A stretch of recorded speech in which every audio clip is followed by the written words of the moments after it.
Olá, sejam bem-vindos! Hoje eu quis mostrar minha cara aqui no vídeo para poder dar um oi para vocês e dizer que a gente vai aprender um pouquinho mais sobre as retas.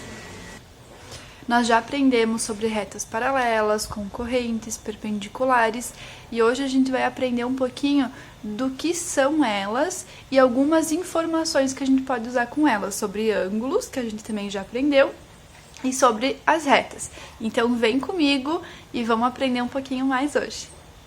A gente já aprendeu o que são as retas concorrentes, perpendiculares e paralelas. Vamos relembrar o que são elas então. Concorrentes são aquelas duas retas que têm um ponto em comum. Então, uma reta com duas retas concorrentes, elas podem se cruzar de qualquer forma ou de forma perpendicular. Vamos lembrar que retas perpendiculares também são retas concorrentes, porém elas têm uma diferença.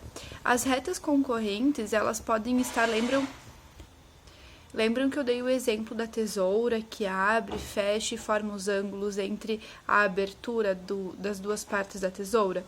Então aqui é a mesma coisa, estão vendo que aqui tem 129 graus e 51 graus, por quê? Aqui tá bem aberto e aqui tá mais fechadinho. Percebam outra coisa muito importante, que esse lado tem a mesma medida do outro lado, do seu oposto, assim como esse lado tem a mesma medida desse oposto. Isso aqui é uma propriedade muito importante que nos ajuda a fazer muitas contas na geometria, sabendo que dois ângulos opostos pelo vértice. O vértice, vamos lembrar, é esse pontinho que tem em comum, né? Se a gente esquecer todo o restante, a gente já viu que esse ponto de encontro dos dois lados de um ângulo é o vértice. Então, aqui no meio nós temos o vértice, dois ângulos opostos, um ao contrário do outro, não um lado a lado, um ao oposto do outro, vão ser iguais, vão ter a mesma medida. Então, digamos que aqui eu saiba que é 129 graus, e aqui não estivesse escrito 129, eu poderia deduzir que é 129, porque é a mesma medida desse ângulo aqui. A mesma coisa para esses dois, eles também são opostos, então também vão ter a mesma medida. Outra coisa muito importante é que a gente pode somar dois ângulos.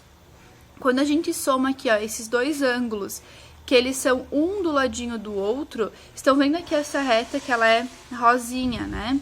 Ela é uma reta e essa aqui é outra reta.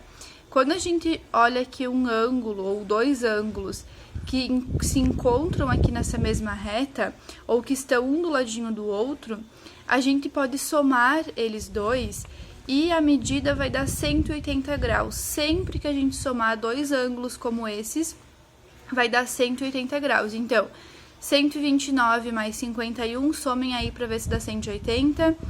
51 mais 129, 129 mais 51 ou 51 mais 129. Sempre de 2 em 2 vai dar 180 graus.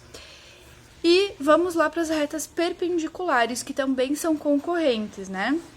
O que é importante saber sobre elas? Para que elas sejam perpendiculares, que é a diferença lá das concorrentes, elas sempre têm que formar 90 graus.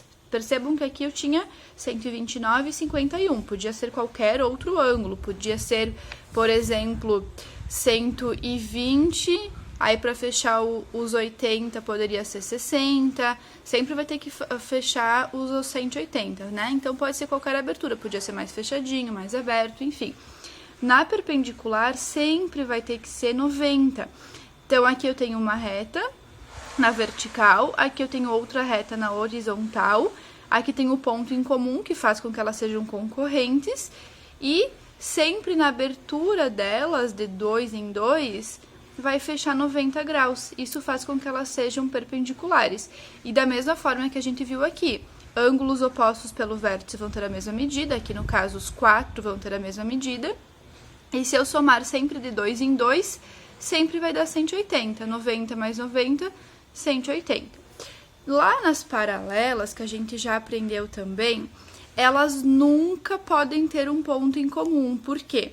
É como se elas fossem iguais, como se elas fossem a mesma reta, só que uma afastada da outra, elas não estão uma em cima da outra. Isso faz com que elas sejam paralelas, porque elas nunca vão se encontrar, elas têm a mesma inclinação, elas estão indo para a mesma direção. Se uma delas tiver o menor ângulo que seja, a menor inclinação que seja, em algum momento elas vão se encontrar, porque lembram que reta elas são infinitas, então se uma está um pouquinho mais inclinada do que a outra, em algum momento elas vão se encontrar e aí elas não são paralelas. Então, para serem paralelas, elas não vão se cruzar, não tem ponto em comum, então não são concorrentes, né? Elas não vão formar ângulos como a gente viu aqui em concorrentes e paralelas. Ok? Então, sobre as retas, fique ligado no próximo vídeo que vai ser sobre o uso de esquadros para construir retas paralelas.